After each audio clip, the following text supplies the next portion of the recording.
The biggest question on everybody's minds here in Davos this year is what happens to oil. Oil prices, do they head lower? Is it $10 or is it time that after a complete breakdown, disaster really, prices rebound and we get a meaningful rebound in 2016? Who better to answer that question but the top boss at British Petroleum? Dev Sanyal is executive president. He's also part of the executive board at BP. Responsible for strategy, responsible for Europe and Asia, and he's sitting down with me to take some of those questions. Dev, thanks very much for your time. Great to have you here. So simple question, oil up or down? Well, for now I think it's fair to say that, as we said last year in Davos, literally a year ago, that the prices effectively are lower because they're reflecting fundamentals. And what we're seeing today is that there is an excess amount of supply. And in the context of that excess amount of supply, I think it's fair to say the narrative today looks like a lower price regime. That, of course, could change in the future as there is a rebalancing in the market. Is it demand? How much of it is demand? If you were to put numbers to it, a lack of demand and excess supply, I mean, how would you put it? Well, I think there are two things happening in the oil market today.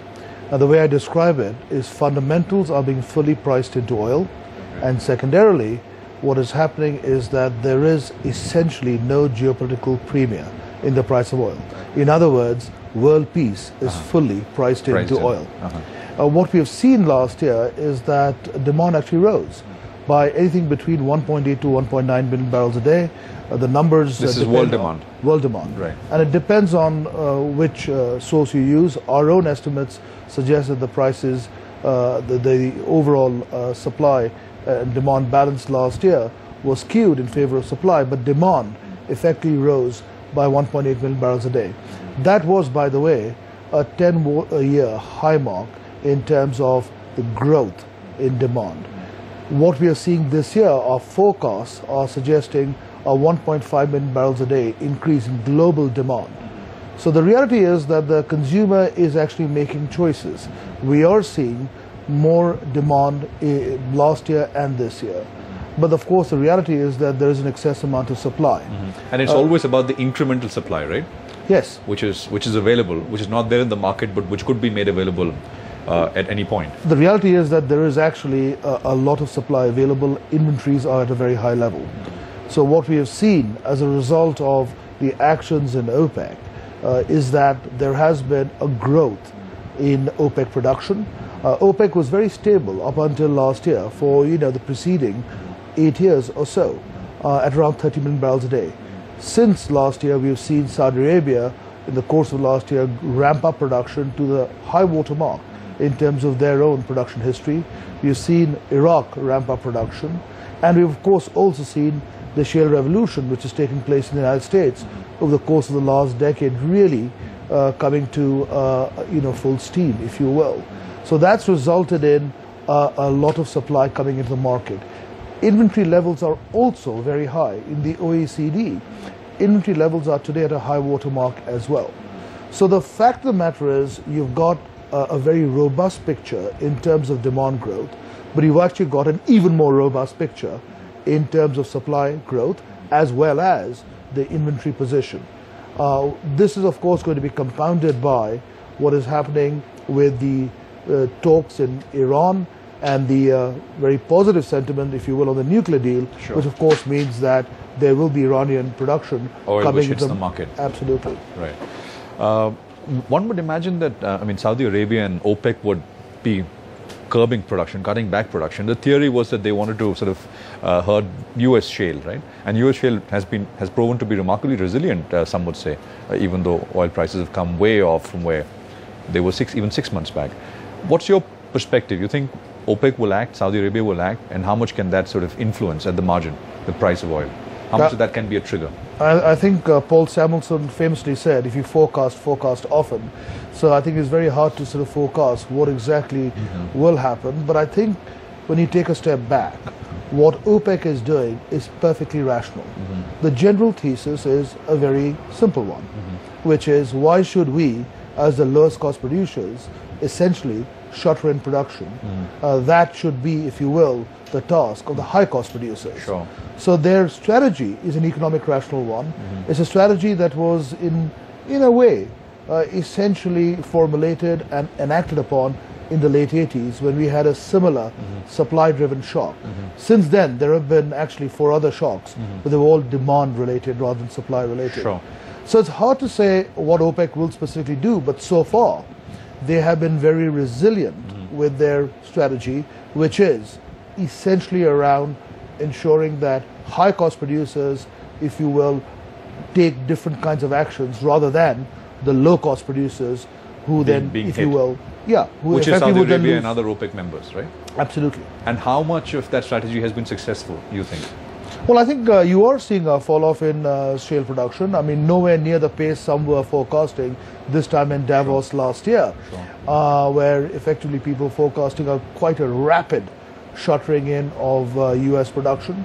But we are seeing rig counts have come down quite dramatically from over 1,600 to sort of 500 or so. We have actually seen production levels come down. So when I talk about rebalancing, effectively you are seeing a growth in demand.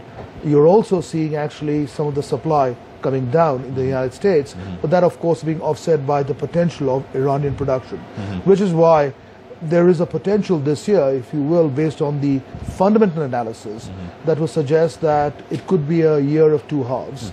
What the exact price level will be is hard to obviously predict. But is it possible that by the end of the year we reach a situation where demand overwhelms supply? Is it possible? Nothing is impossible, but I think it's fair to say that when you have a shock which is caused by an excess amount of supply, demand is not the antidote. Okay. It is a factor, but effectively production actually has to be shuttered in. Supply has to sort of dampen for the narrative to change. So that's, I think, one of the key factors as one thinks about this shock versus, say, in 2008 or indeed in the previous decade, at the end of the 1990s or the beginning of the 1990s, where you had shocks led by effectively a damping of demand, which then got stimulated because of all the actions taken by governments and the like. Where in this particular scenario, demand is a factor, but the fact of the matter supply is has to actually be dampened. Right. And of course, as you think about the environment in the second half, you can think about the fundamentals with demand and supply, because it's the growth in demand and the supply easing off, subject to what, of course, OPEC and other factors there are out there, including geopolitics. Right. But then you've also got the dampening effect of the inventory levels, which are actually at sort of very high levels, as I said, in the OECD, but also generally.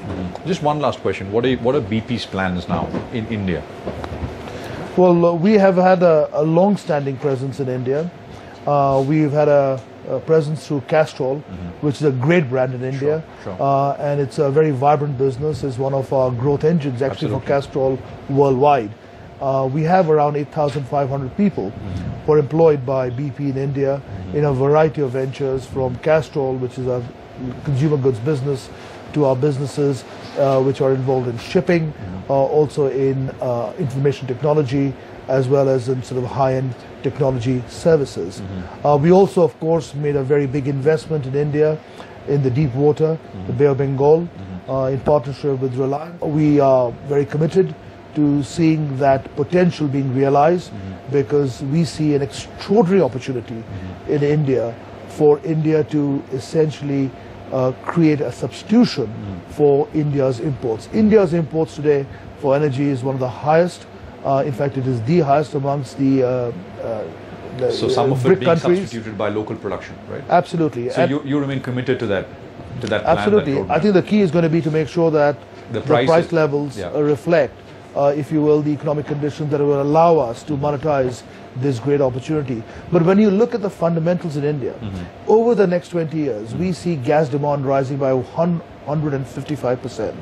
We see energy demand rising by 136%. Okay. The reality is that India is growing, and as there is economic development, energy is a very important part of stimulating that growth and that economic narrative story.